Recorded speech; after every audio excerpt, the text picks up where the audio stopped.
যে এইখানে দাঁড়ান, গাড়ি ঢুকায় দেন। আমরা এই যাত্রী ছাউনিতে অবস্থান করব এখন। আজকে আছি বাউনি বাজার। এটি হলো বাউনি বাজার। আজকে বাজারের দিন, গ্রামীণ একটি বাজার, খুব সুন্দর।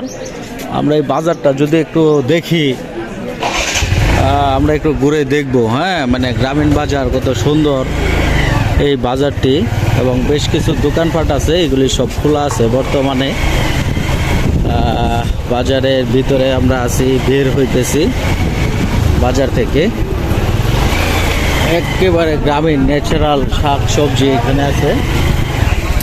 এই যে এইগুলি একবারে খুব সুন্দর, কিন্তু এই বাজারটা অনেক তরকারি নিয়ে বসে রয়েছে, দোকানপাট আছে খুব সুন্দর, এবং মেন রোডের পাশে এই বাজারটা।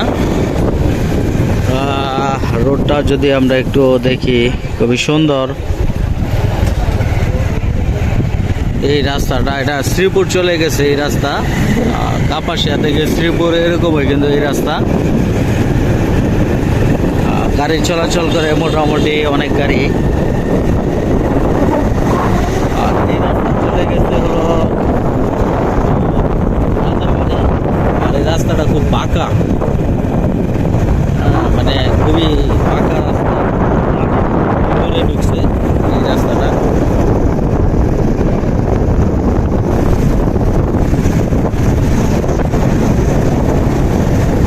রাস্তার দুই পাশে অসংখ্য গাছগুছালি আছে।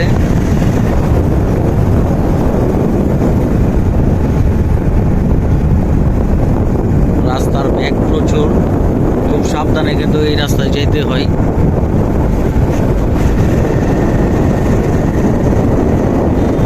একেবারে গ্রাম অঞ্চলে খুবই সুন্দর এই গ্রামটা। গাড়ি চলাচল করে মোটামুটি, ছোট এবং বড় গাড়িগুলি চলাচল করে।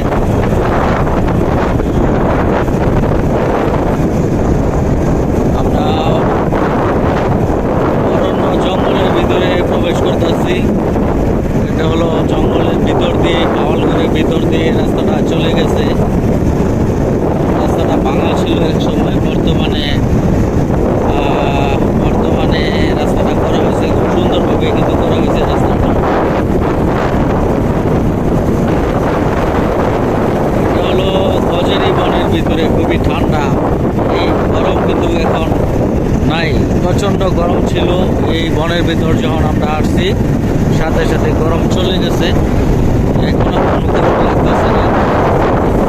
এবং এই রাস্তার উপরেই কিন্তু গাছগুলি আপনারা দেখেন, যখন রাস্তাটা তৈরি হয়েছে তখন এই গাছগুলি কিন্তু কাটে নাই। একেবারে রাস্তার মাঝখানে কিন্তু একটা গাছ আছে, এই যে আপনারা দেখেন, যে গাছটা একবারে রাস্তার মাঝে আছে। অসংখ্য গজারি গাছ এই রাস্তার মাঝেই কিন্তু আছে। এই গাছগুলি ধুয়েই কিন্তু রাস্তা করা হয়েছে, কারণ হলো গাছ, সরকারি গাছ কাটা নিষেধ এবং মামলা হয়, এই জন্যে এই রাস্তার গাছ কাটা হয়েছে না। রাস্তার দুই পাশে কিন্তু অসংখ্য গাছ আছে, যেগুলি গজারি গাছ। এই যে এগুলি সব গজারি গাছ। আশপাশে বাড়িঘর আছে, বাড়ি, মসজিদ, মাদ্রাসা। একটু বৃষ্টি পড়তেছে, এই বৃষ্টির মাঝে কিন্তু আমরা চলছি। বৃষ্টি কিন্তু আমাদেরকে ধরে ফেলছে, যে কোনো একটা জায়গায় দাঁড়াইতে হবে এখন। যে কোনো স্টেশনে আপনি দাঁড়ায় পড়েন এখনই, আর কোনো বাংলায় যাওয়ার। প্রচুর বৃষ্টি নামেও পড়ছে।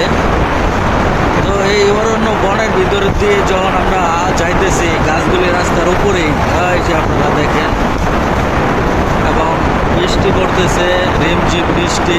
আশপাশে কোনো বাড়িঘর নাই, দাঁড়ানোর মতন ব্যবস্থা নাই। এই যে এইখানে দাঁড়ান, গাড়ি ঢুকায় দেন। আমরা এই যাত্রী ছাউনিতে অবস্থান করব এখন।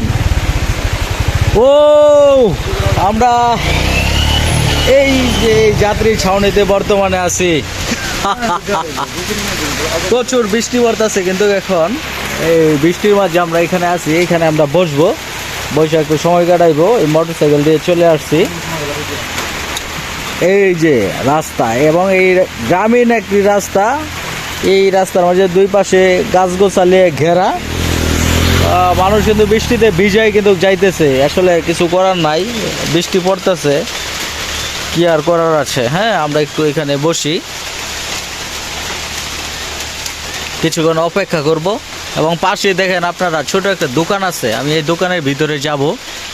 হ্যাঁ, এই দোকান একসময় খুব জমজমাট ছিল, বর্তমানে কিন্তু বন্ধ আছে। বাংলাদেশের মাঝে তো ছোট দোকান আর নাই, একটা দোকানই আছে, এই যে এই দোকানটা। আর গ্রামের মাঝে দোকানগুলি কিন্তু ছোট ছোটই হয়ে থাকে, এরকম ছোট কিন্তু দোকানগুলি। আমি যদি একটু দোকানে যাই, হ্যাঁ, বৃষ্টিতে ভিজে ভিজে আমি এই দোকানে যাব। এই দোকানে কিন্তু চায়ের আড্ডা জমতো এক সময়, বর্তমানে বন্ধ আছে। বাংলাদেশের সবচাইতে ছোট এবং ভাঙ্গা দোকান হলো এটি। এই যে আপনারা দেখেন, সেই একটি দোকান, অসাধারণ একটি দোকান। এই যে এটা নতুন নির্মিত হয়েছে কিন্তু এই দোকানটা। আমি যদি দোকানের ভিতরে একটু যে দাঁড়াই, এই যে আমি দোকানের ভিতরে আছি, এটা হলো বাংলাদেশের সবচাইতে ভাঙাচোরা একটি দোকান। সেই দোকানের ভিতরে আমি অবস্থান করতেছি, বৃষ্টির কারণে আমি দাঁড়িয়ে আছি এই দোকানের ভিতরে। এবং পাশে আছে যাত্রী ছাউনি, এখানে যারা আসবে বৃষ্টির মাঝে দাঁড়াইবে, তখন কিন্তু এই যাত্রী ছাউনিতে কিন্তু ওনারা দাঁড়াইবে। আমরা একটু বের হয়ে দেখি সামনে, রাস্তাঘাট খুবই ফাঁকা, আর দোকানটাও কিন্তু খুবই সুন্দর একটি দোকান। আমরা যদি দূর থেকে একটু দেখি দোকানটা, তাহলে কেমন দেখায় সেটাও কিন্তু আমরা একটু দেখব। হ্যাঁ, এই হলো দোকান, রাস্তার পাশে একটি দোকান। এটা কিন্তু সন্ধ্যার পর চায়ের বিরাট জমজমাট হয়, চা খাওয়া হয় এখানে। গ্রামের মানুষ আসবে কিছুক্ষণ পরে এই দোকানে, ওনারা একটা হাতে করে কেতলি নিয়ে আসবে এবং চা লোকজন আসবে, আয়সা কিন্তু এখান থেকে চা খাবে। গ্রামীণ পরিবেশ, টোটালি একেবারে পল্লী গ্রামের চিত্র হলো এটি। হ্যাঁ, এই হলো পল্লী গ্রামের চিত্র, এই হলো পল্লী গ্রামের চিত্র। হ্যাঁ, রাস্তার পাশে অসংখ্য গাড়ি গুড়ি যাচ্ছে কিন্তু এই রাস্তা দিয়ে। তো আজকে বিদায় নিলাম এখান থেকে, সকলে ভালো থাকবেন।